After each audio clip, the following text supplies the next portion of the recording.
I would actually like to go ahead and send the presentation over to our first presenter, Erin. Erin, thank you so much for joining us today. Thank you. How's my volume? Do I sound okay to everybody? You sound great. Okay, that's great. So if you've had a chance to download a QR reader at this point, you should see on the screen a QR code. This will lead you to a superhero quiz. So if we could just take a couple minutes and scan that QR code to find out which superhero best describes you, that would be great. And then as you get your result, if you could put it into the chat, that would be great also. And Erin, I love that you have the URL at the bottom of that screen, because some folks might be like myself. I have a brand new phone and haven't re-uploaded all my great apps onto my phone. So there's also a URL at the bottom for those of you in the same boat as I am. Great point, Sandy. Thanks.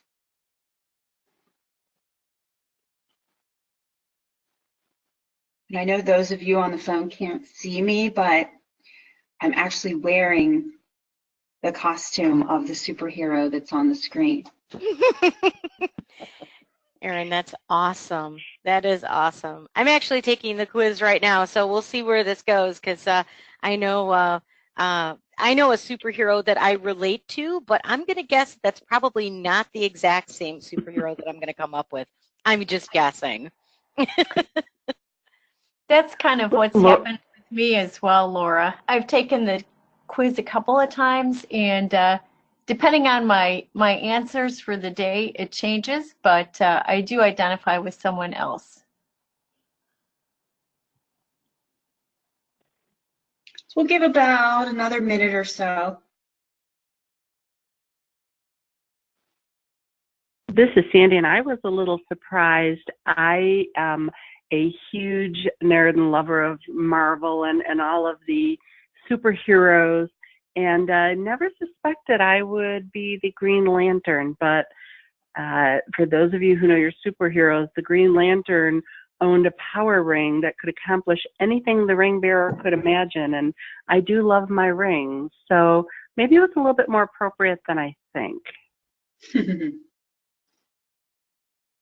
I love that they ask me which fries I like.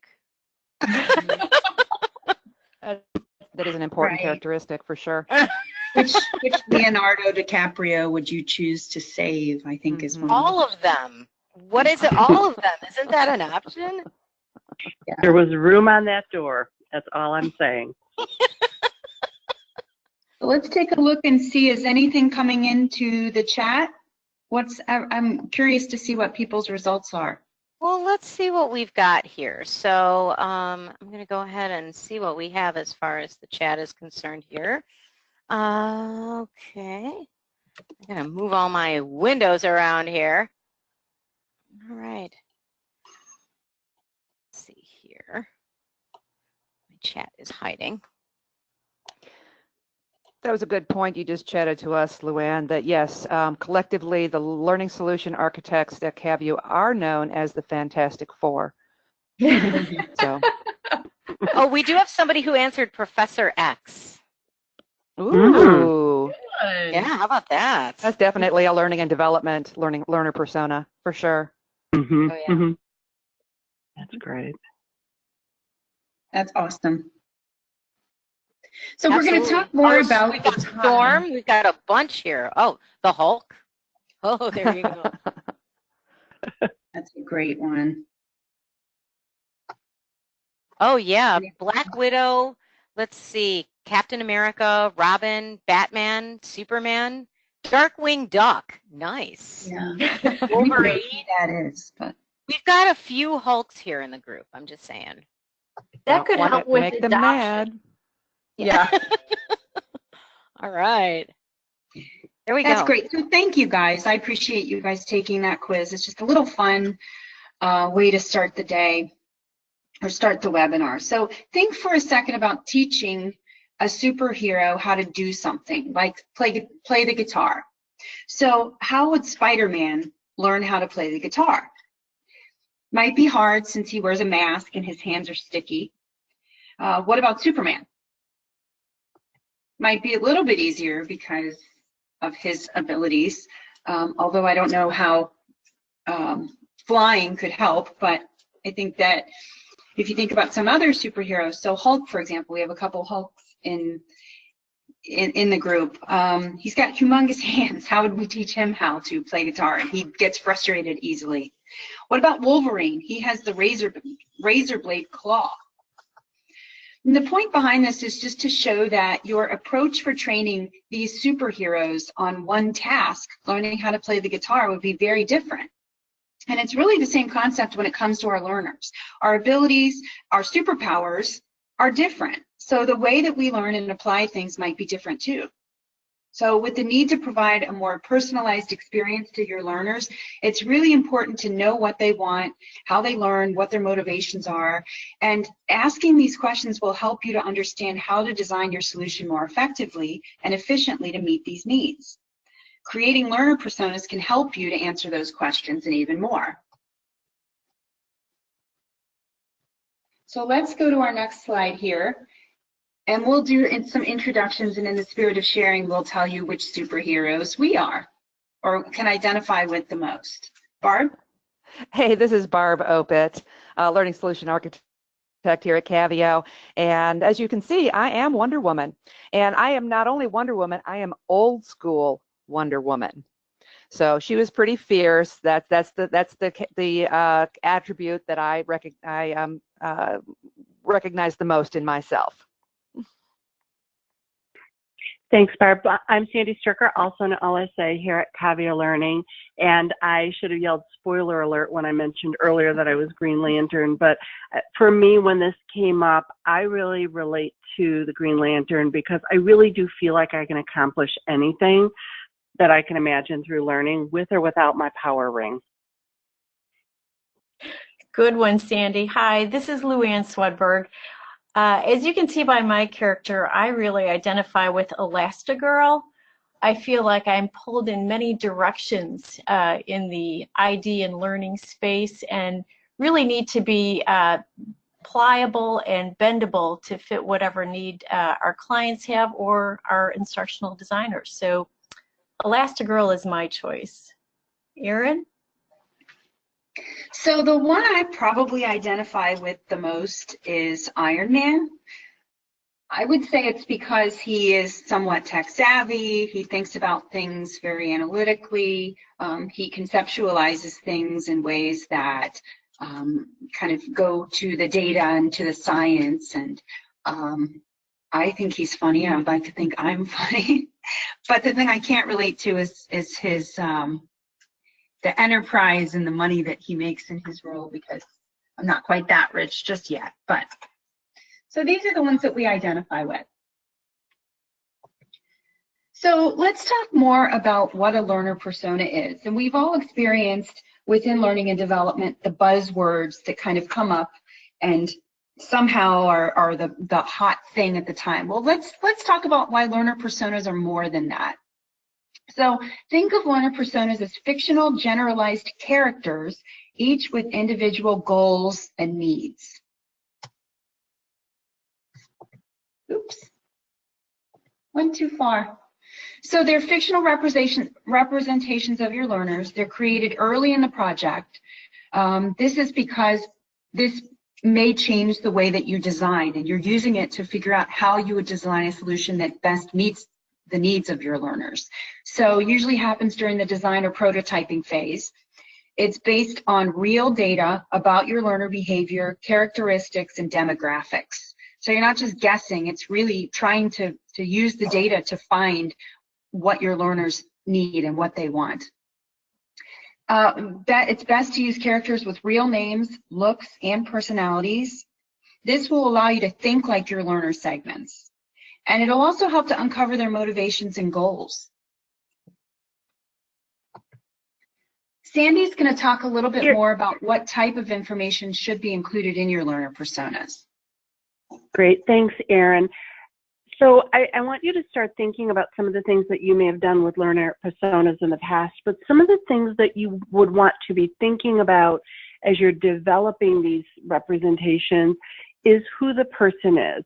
what is their name? Maybe something to do with their title or their job if possible. So payroll person is somebody that I used to use in one of my former roles years ago. So thinking about how you identify that person and what is it they do? What's their experience level?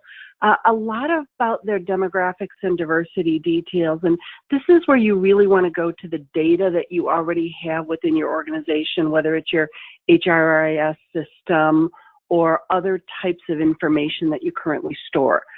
You want to think about their technical or computer competence, and we'll see where that really comes into play very nicely in just a little bit. What motivates this person? What is it that makes them get up in the morning and come to work? What makes them want to do what they do? And what are the virtual watering holes, so to speak? Where do learners go to find information? Are they going to blogs, websites, publications? Are they looking at YouTube to figure out how to do things? And then what are his or her biggest challenges around the particular topic? Where does the data show that they may or may not be struggling? So I'm interested in what else you could include, or who on the call may have already created learning personas for training. What other information did you include? What was the training for? How did it help? So if you would, in the chat, give us a couple of information, a couple pieces of information. Where have you used this before? What has the training been used for? How have you created them? And Laura will be reading those off to us and hear some of the great things. Or your answer may be, Sandy, I've not done this before. That's why I'm on this webinar today. All right, so we have a couple of answers here. Personas for leadership development. I love that. Personas for new development to the company. Their level of desire to learn. And there are some folks that haven't done it yet. There's others that, there's a couple of answers here. We have personas that we use for change management resistance strategies. I'm a personal fan of that. We are just starting out using them and are following the same framework. And for leaders in a specific discipline. Interesting. Oh, I love that. I love that. Well, so for those of you who said you've not used it yet, we're going to help you out here. So let's take just a moment and talk about why these learner personas are so useful when you're developing learning for your organization. So first of all, for me personally, they just really help you to build empathy for the learner. It really forces you to think about the person on the other side of your content and what they do, what they say, how they think, and how they feel. Once you know that, you can really personalize the learning for your users, which then allows you to create much more engaging and effective solutions because you know more about them. And knowing more about them, understanding some of their motivations and some of who they are and what they do, it really allows you to anticipate what needs they may have going forward. So it sounds pretty easy, but there can also be some challenges. So I want to just talk through some challenges, and I want to hear what you all think are some of the biggest ones. So we do have a poll that I'd love to get your feedback on, your information. So we've got a couple of different choices. Laura, if you could pull the poll up for us.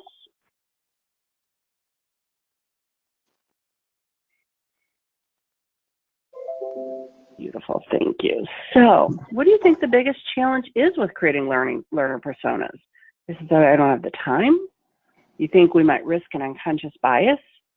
Maybe those learners change or their needs change, or honestly, Sandy, I just don't know where to start.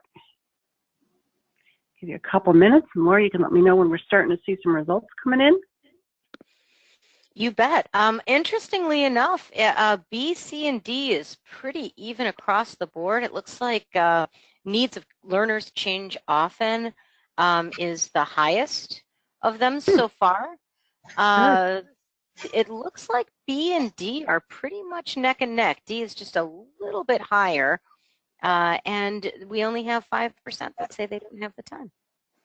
That's awesome. I'm so excited to hear that. So I'll just spend a second talking about that one, because with every challenge, there's an opportunity or a way to think around this. So the first one, I don't have time. folks, your learning persona doesn't have to be complex. And we're going to show you some examples of some pretty detailed learning personas, but then we're also going to show you some pretty simple ones as well. The idea is you're taking the time to empathize with your learners. The second is, well, I feel like I'm stereotyping. I'm creating a persona for one person, and that person's supposed to represent an entire audience. I kind of feel like I'm bucketing a lot of people with different needs together. Well, guess what? This is where you're going to use your data. When you conduct your needs analysis, and I mentioned earlier your HRIS system, you might be doing interviews or focus groups, you want to make sure that you're validating that data and get the actual data to tell you who the employees are that make up that department. That way, if your learner persona is an African American female who is an early adopter of technology, you can go back to the data and say, yes, this demographic is a larger one for our department. Which brings us to our next challenge. The learners are always changing, or their needs change. And that's why it's a good idea to go back to these personas and revisit them to see if they need to be updated to reflect any changes in your learner population, or maybe the learners themselves change. Your HR organization may have a new recruiting strategy, so the folks coming into your organization are changing. And then finally, the biggest challenge, or at least the one when I first started using learning personas, is I just don't know where to start. Can someone help me with that? So, Sandy, I think I can help you with that. That's awesome. So Thanks. the good news is for everybody here is that you're probably already doing a lot of what you should do for a great start on learner personas. I'm sure that you gather information during, needs analysis and audience analysis, and like Sandy talked about, getting the data is the place to start. Asking the questions about who are our learners, and if possible, even have interviews and focus groups and have real conversations with the sample audience members, as well as their supervisors and stakeholders in the training. Because, sometimes stakeholders might think they know the learners, but they may not have a solid idea of where their everyday responsibilities look like. So getting to know your users, your learners, is something I'm sure you're already doing. This is just, taking those standard questions like, what's your job role? How many years have you been in the organization? How do you relate to the content? And asking more questions about them as individuals, like, what keeps you up at night? What do you enjoy about your job? What frustrates you about your job? What do you do in your free time? And what gets in the way of your learning? So this just takes it all a step further once you do that analysis. It's really one of the best ways to ensure your personas reflect reality rather than just a projection of your ideal learner. And then once you have that information, and once you've gathered it in your needs and audience analysis, the next step is to simply write a descriptive profile of an audience group member. Give the person a name, borrow some traits from real individuals of the group if you're lucky enough to have those interviews, and describe the person's demographics, job responsibilities, motivations, experiences, attitudes, education and skill levels, and so forth. And even adding photographs of their personas. So let's actually take a look at some examples about what these might look like so that you can use your superpowers in using the personas. So at the end of the day, once you have your data, you know more about the specifics of the audience and your learners. You can create the personas to provide a tangible sense of your audience members. So we actually name them and give characteristics of those audience members, and then share that with your teams. Share that with your design and development teams. Keep that persona in mind throughout the design and development process as though they're someone you know, and refer to them. Talk about them with your stakeholders. Make sure that the stakeholders are aware of who the learners are. Things like, would Brad want to spend his time playing this game? Or what would it take for Jane to pass the certification test? So let me actually ask my fellow LSAs here, what do you see here in these example personas that might influence your designs? How can these inform your design and development process? Any examples?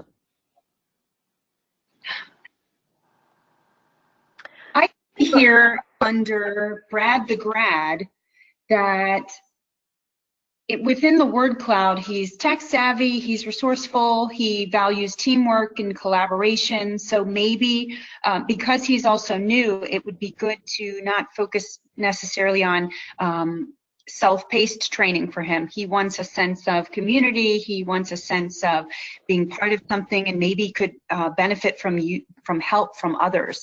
So maybe the solution that we create for Brad would be a blended solution that includes a cohort, or maybe some coaching, or pairing him up with someone who's a little further along than he is in his learner journey. Very nice, Erin. Thank you. Yeah, I love that. You know, Barb, this is Sandy. I would also add, when I look at Peter, he has experience working as a product owner on software projects with agile teams, which is something I have a lot of experience with, those types of learners. And he really wants to leverage that knowledge. So I think that there's a real opportunity to leverage some of that terminology in my course, because that will appear more relevant to him and gain more of his interest. Excellent, excellent. So you can see how just having the persona there helps us make some decisions about our designs. And let's take a look at the next set of examples. So this is actually a few more. There are actually in this course 3 different types of learners. So now we know, after doing this analysis and putting together personas, that we need to appeal to Jared, who is an eager learner, to Emmanuel, who is maybe a little more skeptical, as well as Cheryl, who is a more seasoned worker and supervisor.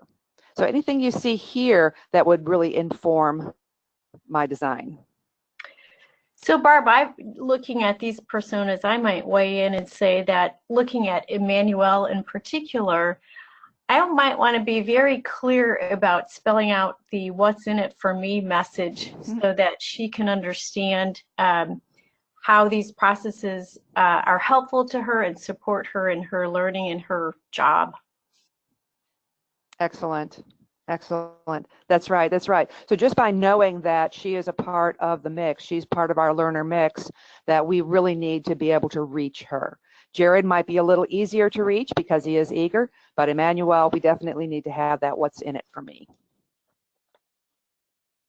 Very good. So I'm going to give the audience now a chance to think about, how do you see developing the personal information on the personas might be helpful within your work. So if you want to chat to me some examples of what you see as being personality traits that will really inform how you design and develop your training. And Barb, as those questions are coming in, I have a couple other questions or comments that Great. our audience made. First of all, could you potentially use generations as a start around learner personas if you're working on something globally? Oh, absolutely. Definitely having some demographic information about the workforce and generational characteristics will definitely be helpful.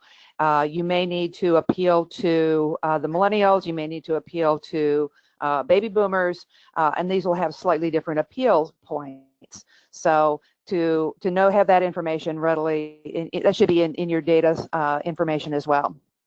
Okay, super. And I have an answer here: how to determine ILTs versus online training and how social learning may benefit the younger workforce.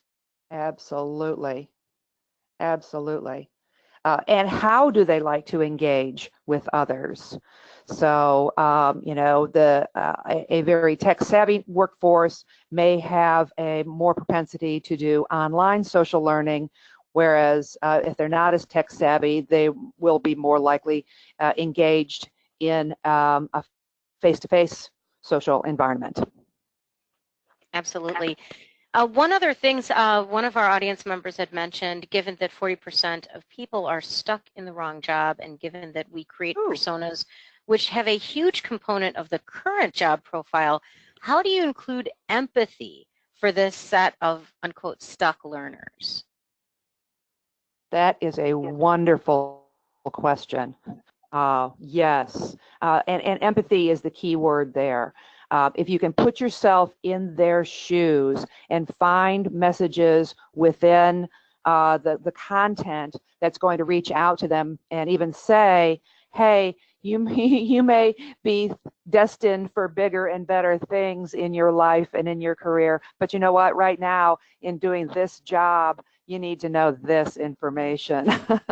Right. And also finding ways to create a learner journey that includes more than just Yes. that course. So creating maybe a learner path that says, here's some leadership training electives that we could create for this person that will help them to get to their other position. So kind of providing them with the core components of what they need to do their job and keep them up to speed and effectively performing there, but also providing them with electives on things that they may find more helpful within their next move. So agile, for example, or managing difficult conversations if they want to become a manager, and kind of allow them to pick things within their kind of own motivations that will keep them going and also keep them effectively working within their current position.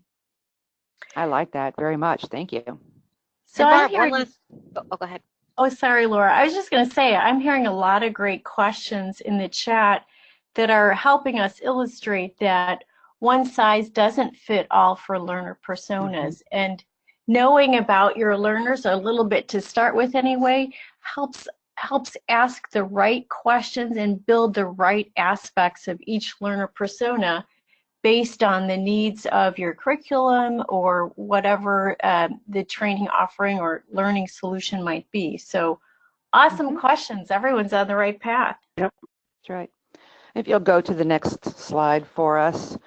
Really, what we've been talking about here is how to use the personas, and in a minute we're going to get into examples of exactly what they might include. But remember that the learner persona is really there to help you remember that you're developing training for humans, not robots. So getting to know who they are, what their terminology is that they're familiar with, their frames of reference and their experience and so forth is paramount. You may not need to spend hours compiling graphics or making charts if you don't have time, but the main idea is to take the time to put the learner and their needs at the forefront of your development. You put them in the driver's seat so that they can be more in control of how they get to their destination. So we've got one more question here. If you go to the next slide, one more question before we get into some of the nuts and bolts and looking at specific development of personas. But can you think of, and this is for the audience to chat to me, are there some types of training that perhaps don't warrant creating learning personas? Think about that for a minute. Is there times where you should or maybe shouldn't take the time to create learner personas for your project or program? And we'll see what you come up with for that. I can think of a couple of examples where maybe it's extra, for sure. Compliance training. There you go. That's a possibility. Maybe technical trainings. Maybe technical trainings. It could be that in compliance training or technical trainings that the audiences are so broad that the learner persona would have to be so broad that you're not going to actually have an actual characteristic, an actual subset that you can identify. So where the learner personas really come into play is the more narrow the learner audience actually is. So that'll be something that you'll have to think about as you're going into this is how broad or how narrow do those learner personas need to be? Absolutely. It looks like we have a compliance-wide training, all learners. Right. General trainings, something that's exceedingly general. Regulatory required training, and safety, life-threatening training. Everyone wants to live. Yeah. You just put up a picture of a generic human there. We all want to live. Exactly. Maybe imparting knowledge only. Possibly. Yeah. I would say it's not so much content focused, but it's really more audience focused. If the audience is so broad that there is nothing that you can say other than that they are required to take the training. That at least, there's your learner persona. Everyone who is required to take the training. They are human, they possibly work for my company, and they have a need to know this information. That may be the extent of your learner persona. Yes, As there's you get onboarding more, as well, yeah. as you get more detailed into a specific audience and their specific needs, you can get richer and richer information within your persona development. Now, there was a question that came in, but how to reach the person may change even for a compliance training, right? That's true. That's true. You know, then you do need to at least look at the general demographic characteristics of your workforce. And I wouldn't say that you would, you know, shoot for the middle, but shoot for the broad stroke of a persona that would cover 90% of your audience. There will always be outliers. There will always be outliers within your training, but you do want to, with, you know, your net promoter score is going to depend on you reaching 80 to 90% of your learners in a specific way. Great. Fantastic. Any other questions out there, Laura? I think everybody is very engaged. So right now, I think we're good. I think we're all set. Okay, so then let's move on, and let's actually do some more activity to kind of bring it all together. So far, what we've done is we've talked about what a learner persona is. We've gotten some experience from you of some of the personas and areas that you've worked in before. So what we'd like to do now is an activity called Rate the Learner Persona. And keeping in mind our superhero theme, what I'll ask you to do, looking at each of the 3 learner personas coming up, is to rate them either with an oof, meaning, yeah, good start, possibly could use a little bit of help there.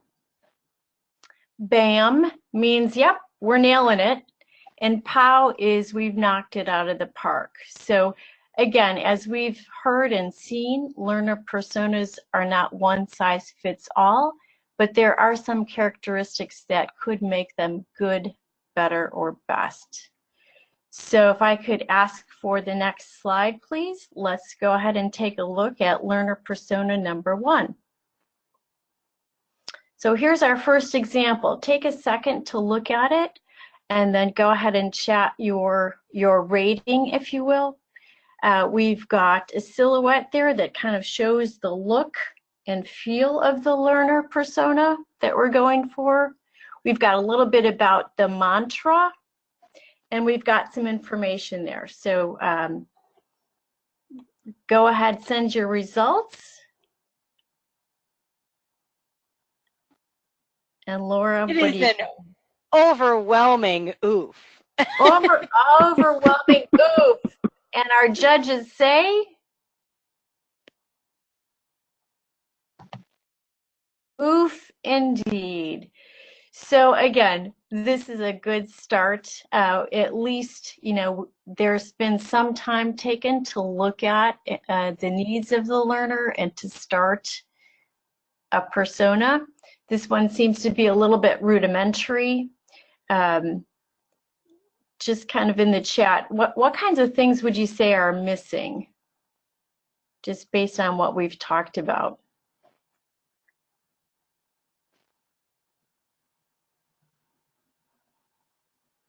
Any feedback, Laura? It looks like role challenges, personalization, certainly like a name or a look, the experience, the age. There's quite a few things missing, no question about it. Quite a few things, right on. Quite a few things seem to be missing from this.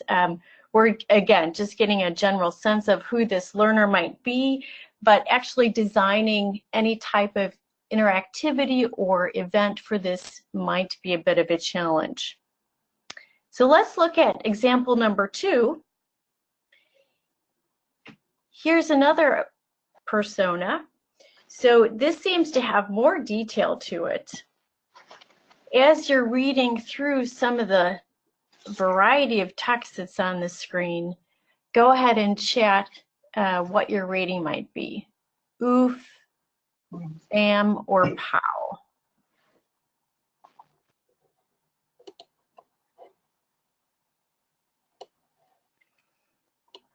All right.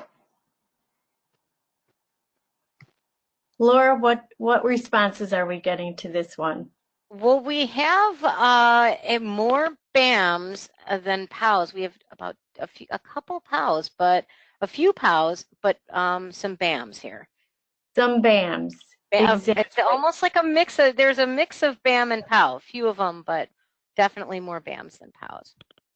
Sounds good. So as I look at this, and the judges would agree. Okay. The judges would agree that BAM seems to be the good recommendation here. It seems to me that there's a lot of words on the screen here. There's a lot of text. It does get at the right information.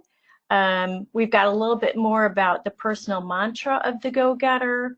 We do have a job title, which is much improved from the last time.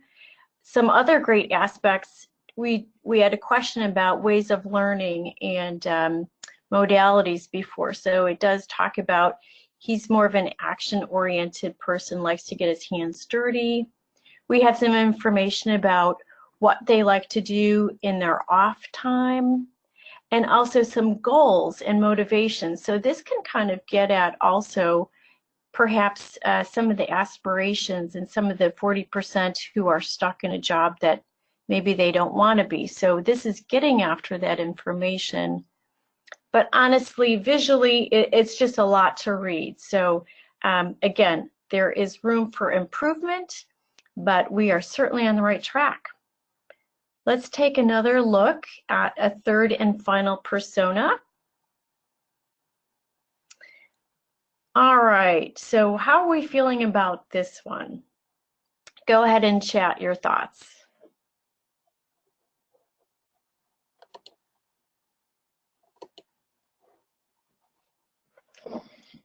All right, what are we seeing for this one, Laura?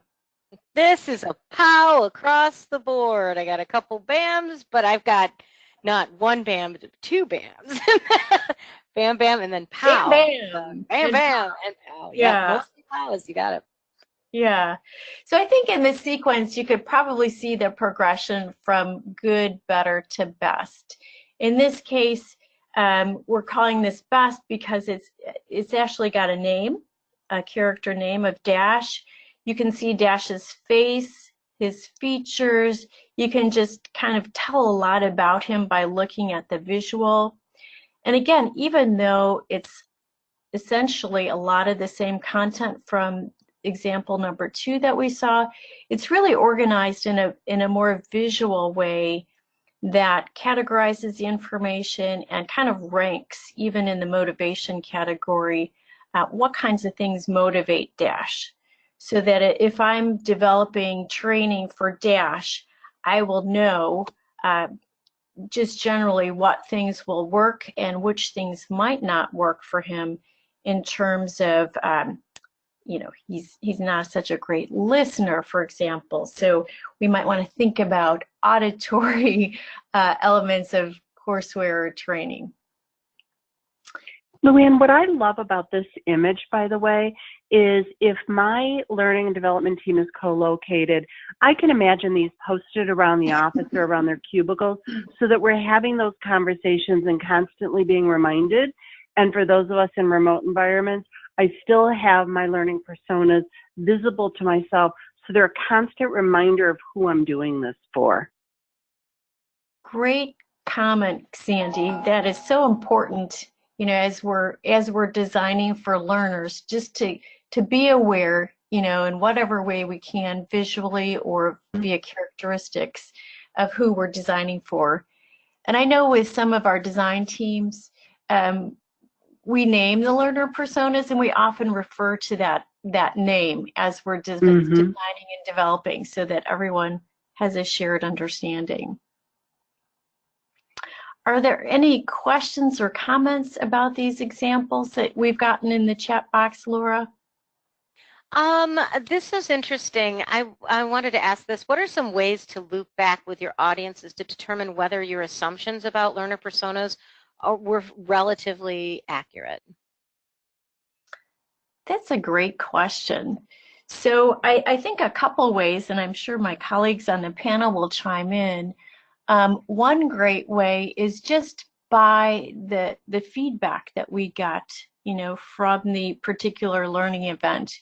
From that feedback, you can usually glean whether or not your persona is on track. It could be survey feedback, or it could be just anecdotal feedback from learners about how it's hit the mark and how any metrics have improved based on the training. I would agree with that. I think that really a best practice, if you are taking the time to ask your learners about themselves, to do interviews or focus groups or what have you, is to circle back with them so that they can see what the results of their input is. That'll definitely help develop champions for you. One question, could you use your L3 evaluations for that as well? There you go. Absolutely. That's good thinking. Absolutely. Yeah. I think that's a great way that was one of our audience members. Yeah. I mean, it's a great way to use your evaluations level 1 through level 3 to just see how people are liking the training that you've personalized to their needs and their motivations and their goals. See if their assessment results for level 2 are improving because you're able to meet their needs better and really give them training that they're retaining and they can answer the questions correctly after. And then level 3, definitely, how has their performance improved on the job? And it kind of does go back to providing them with learning paths. So say this is a mandatory training that they have to take, and you do provide them with additional electives in the areas of leadership or agile project management or others. They may feel more motivated in their roles thinking, well, I have stretch opportunities and I'm in my role that I've been in for 5 years and I feel stuck, but at least I'm learning something new. And that learner curiosity that we all have is now kind of being better met. So I think that that's great, yes. And Erin, I would also say that you mentioned the mandatory training. Even though training is mandatory and everyone in the organization has to take it, I think that learning personas really help to make it more relevant for the learner, the way we present it. So yes, I have to take this compliance training, but wow, they really got me, they really understood me, and they really presented the learning in a way that really resonated with me. And so to the person asking about level 3, absolutely, but also your level 1s. And I think it would be interesting to compare training for which you have learning personas versus which you don't. Do you get more comments about them feeling that the training was relevant, that they enjoyed the training more, that they felt it really was more applicable to them? I think that would be some real interesting kind of control group studies. Great comment, Sandy. And just one thing that, as you were talking, sparked in my mind is how often have we found ourselves in the spot where project stakeholders may prescribe to us what they think the solution would be for a given audience? And by actually taking the time and developing learner personas, we can actually come up with specific quantifiable information about our target audience group such that we can better be equipped to give some tangible data back to project stakeholders that would help support, the right modality or the right approach to training based on specific data. So we've seen that be helpful in the past when perhaps something that was already prescribed isn't the best approach for the group, and now we have data that can speak to why it isn't. Absolutely. I have a few questions here in the panel for all of you. So for larger target audiences, do you have a general rule of thumb of how many learner personas we should have? It really depends on the size of your audience. If you have, for example, global rollout of a new expense system, for example, you just kind of have to ask yourself, how many different ways are learners going to be using this tool or this system?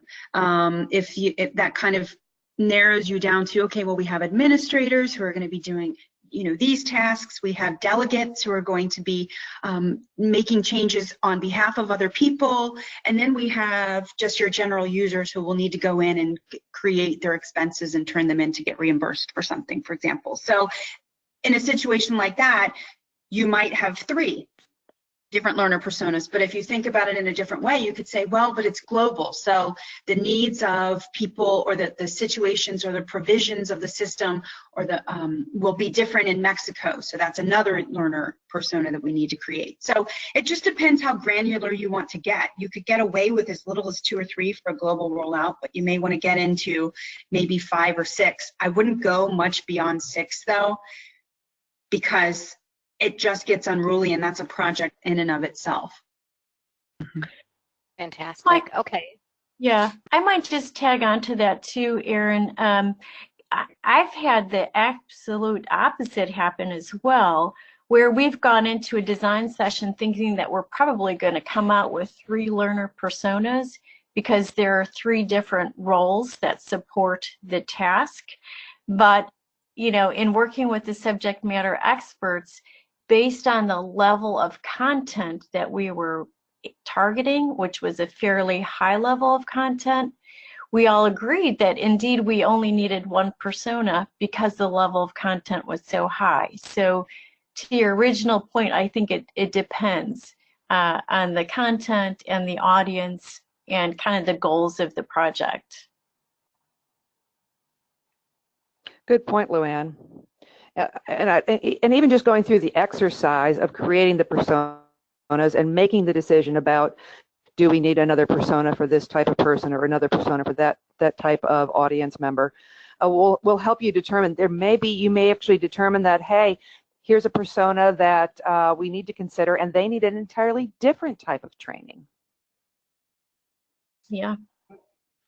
All right, fantastic. This is, I think, a good question. There's a lot of great data in the learner persona, but it also sounds like it could be a big task. How much data collection should be done and time spent on it? You know, Laura, for me, I would say, because you're right, data can become very unruly after a while. And I think it's a matter of making sure that you're getting data which you can validate. So for example, on one of the slides, we talked about having information around demographics. You know, that's fairly easy. You can divide that into kind of buckets. But as Erin said, as you're pulling your data, looking at possibly 4 to 6 personas, that actually kind of frames the data that you'll be looking at. I know for myself, I love data, and I am sometimes challenged by getting into some data analysis paralysis. And so I think it's a matter of just checking yourself every so often throughout the process to say, am I overcommitting? Am I overthinking this data? Have I got so much data that it becomes unruly? And we keep going back to the same thing, validating that against your audience when you're doing interviews, focus groups, and just validating it in general within your organization. Anything else that my colleagues would add? Yeah, just that it depends on also, you know, the scope of the project. If you're looking at a global onboarding project, obviously that will be different than doing a targeted micro-learning for a particular, you know, task within a piece of software. Clearly, you're going to spend a lot more time doing analysis to make sure you get it right, the bigger the program it is that you're designing. All right. One question, there are some templates. Are there some templates that are helpful in developing learning personas to ensure we remember or consider the fields needed? I'm so glad that question was asked. And yes, you will leave here with a template that you can use. And I'm sure there are more that are out there. This was something that I kind of derived from some of the things that I found out there. So it's not completely original, but we within learning and development are good about sharing things, which is part of the reason I love learning and development so much. But before we get to the template, let's just kind of talk through some tips for avoiding making learner personas your kryptonite. So here's some things that you could do, or we would suggest that you do, so that you don't fall flat. So define which groups need a persona. We've talked a lot about this on this webinar. We also saw the difference in a persona that had a name versus one that was just called Learner 1. Now, giving that group or persona a name as if it were a real person will really help you to be able to go back to that person and say, well, what would Dash think? Or, you know, we have to think about Dash here, as opposed to saying, well, let's think about Learner 1. Assign each persona a picture of a real person. And if you run into something, as we were talking about earlier, where you don't want to segregate your learners, or you don't want to stereotype, you don't have to have a picture of a person. You can have an animal that represents that learner persona. You could have a shape. You could have a color. You can be creative with that, but just giving it an attribute that is solely that of the learner persona. Use real personality traits. That will help build a sense of empathy. So I think we said about Dash, he's competitive and he hates losing. He has a very short attention span because he wants to be fighting crime, you know, things like that. Create and use a template, and we'll provide you with the start of a template that you can definitely use. But this will cut down on the time when you complete these in the future. Use a survey tool. It's not always ideal or in the perfect situation where we can get in front of the learners and interview them to see what their motivations are and where their frustrations are. But it's easy to send out a survey, especially if you have a global rollout of something. You may not get a lot of responses, but you will get some, and that will help you to identify where your learners are frustrated and where their goals are and what their day looks like. And then update and tweak those personas regularly, because the needs of the learners do change and the demographics within a group change. So revisit those and make sure that they're still right. Make sure that the training that you've developed using the personas is still effective, and make updates if you need to. Excuse me. So we do have a template that I believe our webinar administrator is going to push out to everyone, so that you can try it yourself, and definitely keep in touch. Let us know how it's going. Share your templates if you have them, and share your stories with this community and with those around you, because I think that's where we all really can benefit from learning from each other. I'm going to turn it back over to Laura now. Thanks everyone for your participation. She's going to talk about our next webinar. Absolutely. Thank you all. The chat window, you kept me busy for sure. So thank you for your participation. I do want to thank all of our presenters for joining us. There were quite a few comments about everybody who enjoyed the presentation, and they enjoyed the information very much. So thank you all. Our next webinar is Elevate the Learning Experience with Adaptive Learning. That will be on July 24th from 1 p.m. to 2 p.m. So it's in the afternoon. Jeff Carpenter, our CEO, will be presenting along with Jean Meister, who is with Future Workplace Founding. She's the founding partner of Future Workplace. You can register at webinars.futureworkplace.com. We'll be sending out information for this webinar as well as the recording, as we mentioned.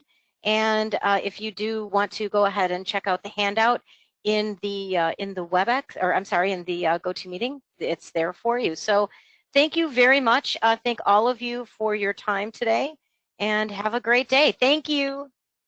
Thanks, Bye-bye. everyone. Thank Thanks, you. Laura. Thanks, everyone. Bye.